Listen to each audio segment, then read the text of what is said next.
For today's video nga po is natatapos na yung semento dyan sa daanan.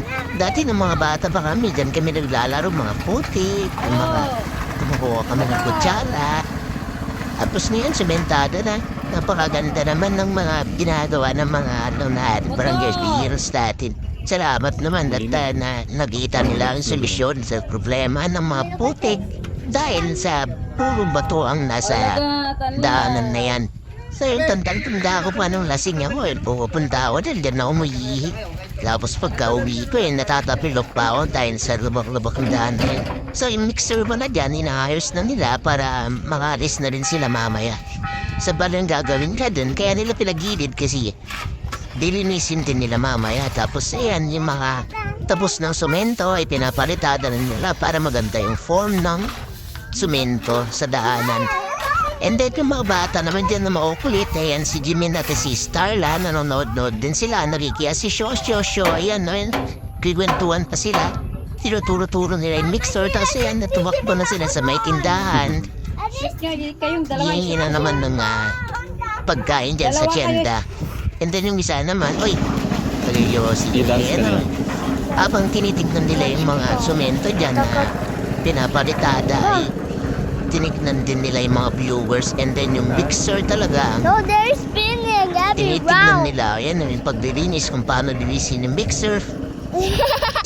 And then yung pagkatanda ko din sa daanan na yan, grabing lubak yan, yung mga baha pumupunta rin dyan, yung pupunta sa taas, dumadaan dyan sa baba.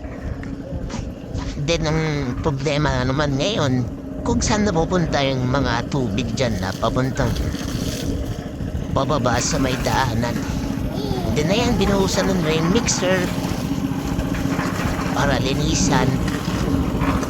Sa pagkatapos po niyan, sa mixer naman tayo, nandyan na naman yung mga natin, mga supervisor na tumitingin kung paano yung ginawa nilang daan. Siyempre, para makita naman natin ang kagandahan ng daan.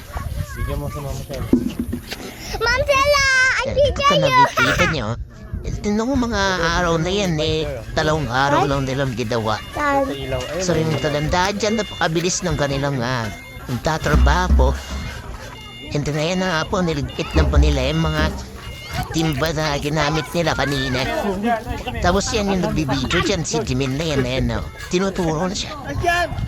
Kaya yung dalawang lolo naman nila, Lolo Tony and Lolo Mimo, nagkikita-kita.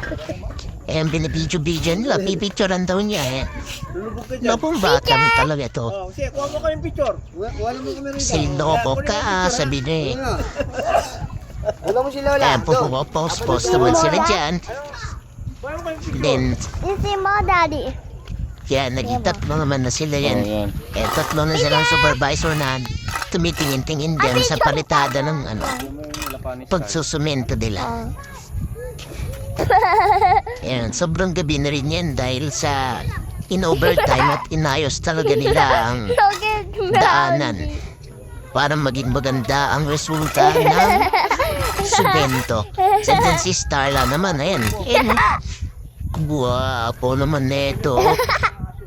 Napakaseryoso. Isa rin siyang supervisor na tumitingin.